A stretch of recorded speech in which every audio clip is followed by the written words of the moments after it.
Like I said, I wasn't I wasn't hyped for Banshee when I first started it or anything like that. All I knew about this show was Anthony Starr's in it.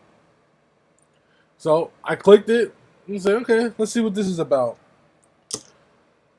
I never looked back after the first episode. I never fucking looked back.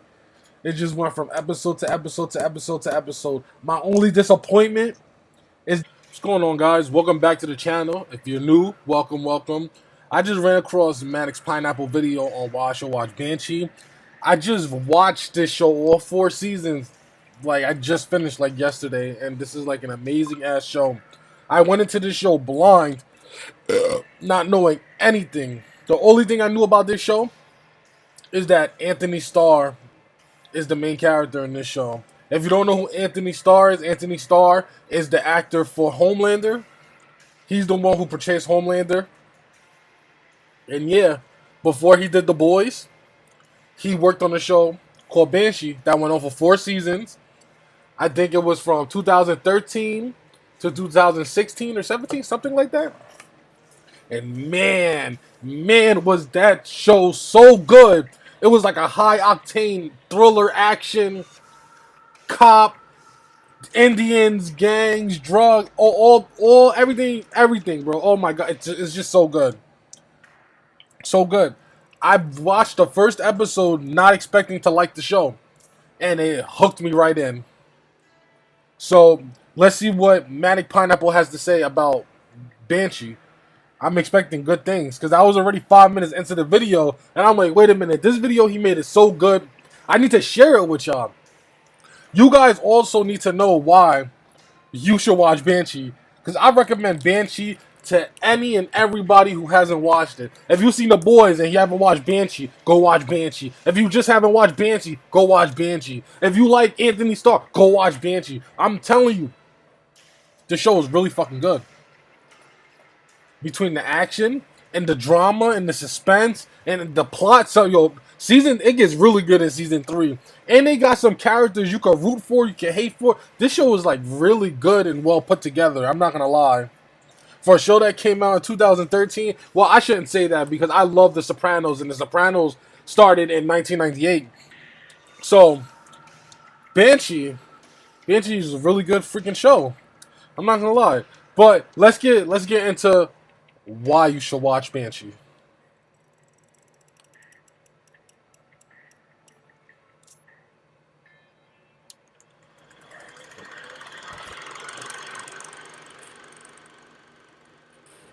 This is my favorite scene in all of television, and it comes from Cinemax's underrated masterpiece, Banshee. The fact that I singled this scene out as my favorite might come as a bit of a surprise to anyone who's even seen a single episode of Banshee, as this subtle, quiet moment is quite a departure from the show's more well-remembered scenes, such as, well...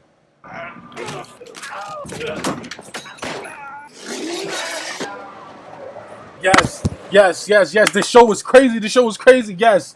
The show was freaking nuts. Look at... Oh my god! Why are they spoiling stuff? Getting people to watch Banshee can be difficult. Like, really difficult. Be it because explaining the very premise of the show spoils its excellent first episode, or that the show really has no point of comparison, as the combined excellence of its character writing and high-octane action hasn't really been achieved by any other series before or since. That said, the thing I believe to be Banshee's best selling point is how it engages with the idea of trauma. More specifically, how trauma motivates people to do things that are at times destructive and other times redemptive. It is this nuanced thematic exploration of how trauma haunts you that I believe to be the best reason why you should watch Banshee.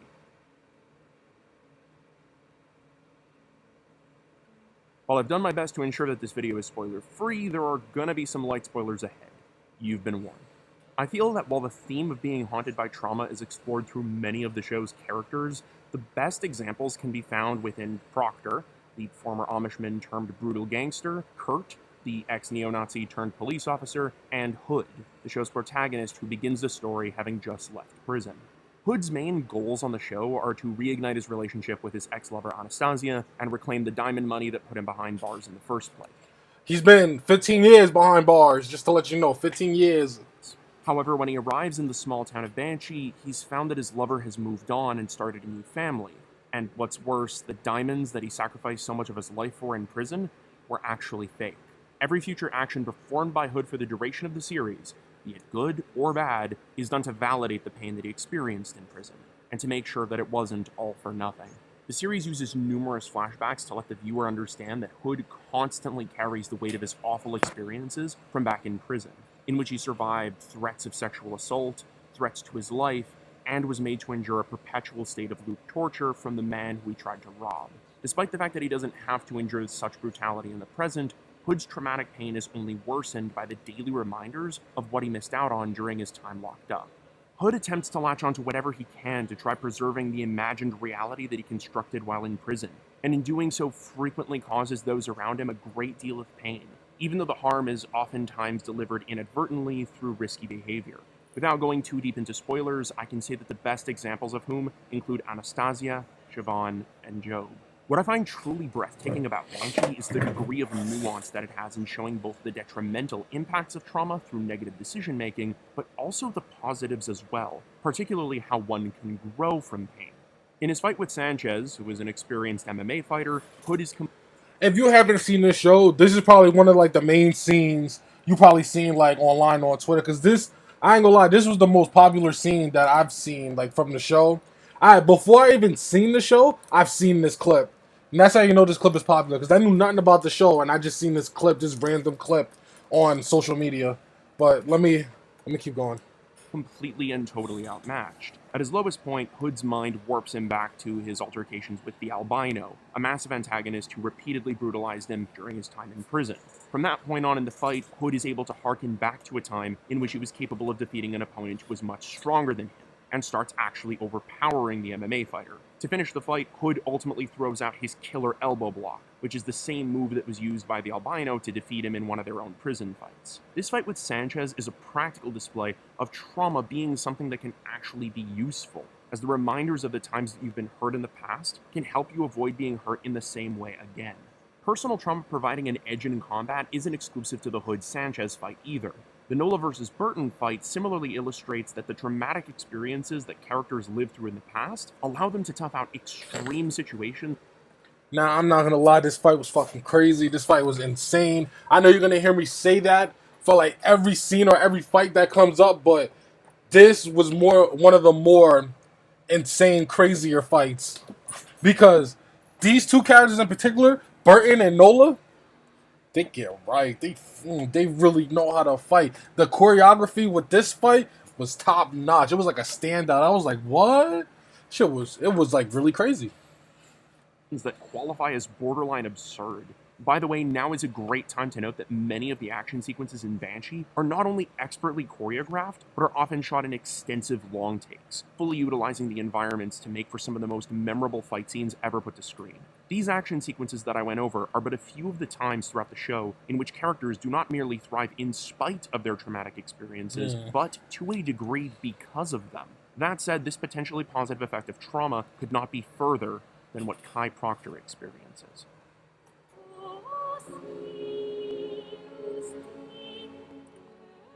I wrote this down in the comments. The Elephant Lead track, the BGM, was a nice choice for Proctor.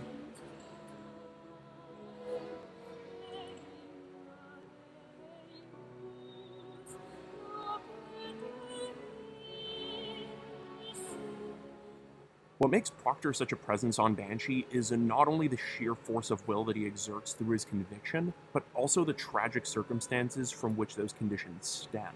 While he is best known for the brutal precision and certainty through which he manages his criminal empire, the show reveals that a larger part of his demeanor is the result of the trauma that he experienced while being a part of a very restrictive Amish sect. Unlike in Hood's case, the audience rarely ever gets to actually see what Proctor had to deal with when living in his Amish commune. What we do get to see, however, is what his niece Rebecca has to deal with, and how she is ostracized from the community for desiring to partake in certain elements of the developed world. Through her eyes, we get to see the cruelty of the community's most oppressive aspects, with its smoldering of curiosity and the shunning of those who disobey.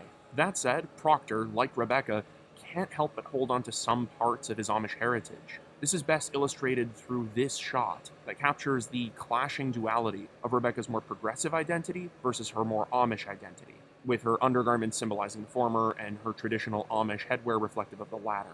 This is what I meant when I say that Banshee is a really tough sell. This shot that beautifully encapsulates the internal struggle that one can have with an abusive aspect of their past comes from the same show in which a guy starts a fight with a tomahawk lodged in his shoulder. Yeah, see what I mean?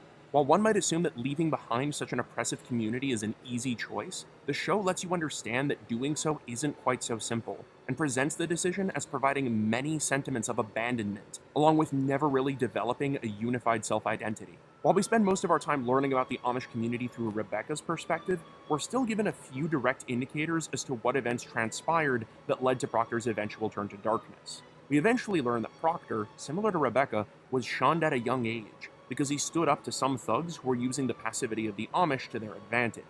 Unlike the other members of his community, though, Proctor sees that violence can be necessary at times. In the ultimate act of defiance, Proctor becomes a violent gangster, almost to spite the Amish heritage that shunned him for expressing violence when it was necessary to do so. Even Banshee's cinematography does a wonderful job presenting the duality of how Proctor and Rebecca see the Amish community, with its glowy pastoral splendor heavily juxtaposed by the moments of violent cruelty that occur behind the scenes, which the commune would rather ignore. But if you want the best example of how Banshee uses its visuals in particular to explore the inner workings of trauma, then you need look no further than into the character study of Kurt Bunker. I'm doing everything I can to change. And every once in a while, I manage to convince myself that I'm a better person. I'm not who you think I am. Oh, really? Right. Because you've changed. Yes. People don't change. Kurt Bunker's popularity as a fan favorite of the show doesn't stem from the fact that he takes part in incredible fight scenes, but is instead because his quest for redemption makes him so sympathetic. Haunted by his history of racism and his association with a neo-Nazi gang, Kurt attempts to redeem himself by becoming a police officer, so that he can help rid the streets of the people with whom he formerly identified. The difficulty with Kurt's attempt at redemption is that the sins of his past manifest themselves in the physical world, both through the presence of the neo-Nazis who still inhabit the town of Banshee, as well as the hateful tattoos that are permanently inscribed upon his flesh for all to see. The tattoos in particular make it difficult for people to see him as anything more than a hateful thug. While Kurt often conducts himself in his signature formal and demure tone, most people are rightfully disgusted at his appearance and treat him like a leper. This negative treatment from others constantly reminds him of the traumatic experiences pertaining to the mistakes that he made in his past. While one might not typically associate neo-Nazi behavior as being potentially traumatic, imagine waking up one morning and realizing that when you were younger, you were actually part of a neo-Nazi group that beat and tortured people because of the color of their skin. Imagine the pain of that realization, the sheer incongruity of self between the self that you identify as currently versus your monstrous former self, who at this point feels like a stranger to you. A key thing that Kurt's presence lends to the show is a critique of how our distrustful society has sort of forgotten the value of forgiveness, which can make the act of repentance all the more difficult for those who've done wrong. On the show, it is the individuals who are capable of looking past Kurt's frightening image who ultimately give him the chance to grow into a role that lets him reconcile his past by doing some good for the world. While Hood has flashbacks to his time in prison and Proctor has his relationship with Rebecca, Kurt is reminded of his traumatic past not only every time someone looks at him, but every time he looks at himself. What is exemplary about Banshee is that it explores multiple nuanced facets of how trauma affects decision-making, with Kurt's trauma motivating him to do good for the world, Proctor's trauma rotting him from the inside, and Hood's trauma doing some combination of the two. This brings me back to our clip from the start of the video. Watch what happens when we play that scene, but this time with a little bit of editing to clarify what's really happening. Every time I think I know the way forward, something just kicks me back on my ass, you know? It's like, like you're still inside. People like you and me, we don't need bars. We build our own selves. When you live like we live, goes without saying, we're going to find ourselves in places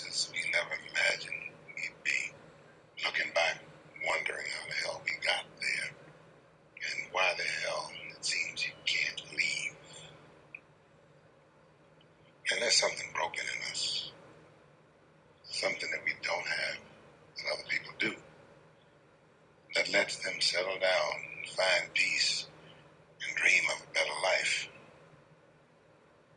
People like you and me, we can't afford those dreams. Why not? Because of what we have done. There are ghosts that just won't let us be.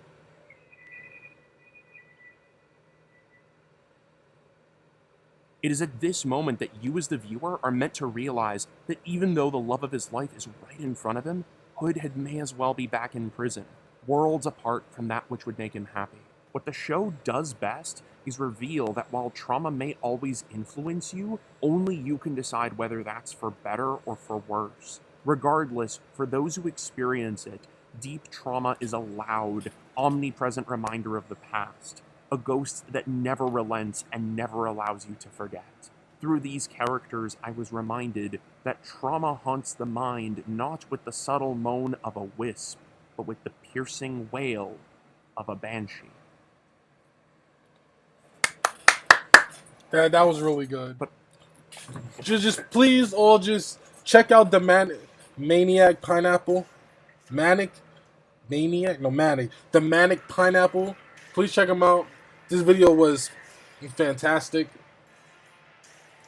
Also, go watch Banshee. You're not doing nothing right now. You could go right now and watch the first episode of Banshee. It's either on Hulu or it's on Max streaming service. Go watch Banshee. Why not? What are you doing? It's not gonna kill you. You're in for a good time if you watch it. First episode starts off with a like you feel me, with a bang. So yeah, I love this fucking show. Another reason why I like this show, Anthony Starr's acting is just so fucking good, bro. Like, oh my god, like it's hard to find like an actor with this type of range, and he has it, bro. He really has it. I know in one interview, I think he said he's gonna stray away from shows like this and The Boys because he's getting old, and like the action shows are like doing a number on his body. But damn, man, he needs to be in another show like this, like after The Boys. I need another Banshee. I need a Banshee season 5. But it ended. It concluded. I'm not even gonna say it needs. He needs to do another show that was this good. I'm not gonna lie. Anthony Starr knows how to play the cold, badass nigga. And he also knows how to play the complex person. Oh, he's just so great. He's so great as an actor. I love seeing him on screen. Like I said, I wasn't hyped for Banshee when I first started it or anything like that. All I knew about this show was Anthony Starr's in it. So I clicked it and said, okay, let's see what this is about. I never looked back after the first episode. I never fucking looked back. It just went from episode to episode to episode to episode. My only disappointment is that season 4 was only 8 episodes instead of 10. When seasons 1 through 3 were 10 episodes, we only got 8 episodes in season 4, and I didn't know it was only 8 episodes until I finished episode 7, and I'm like, damn, it's the last episode? Oh my god, bro. But, 38 episodes isn't bad at all. It's good. It is good motherfucking television. And you need to go watch that shit.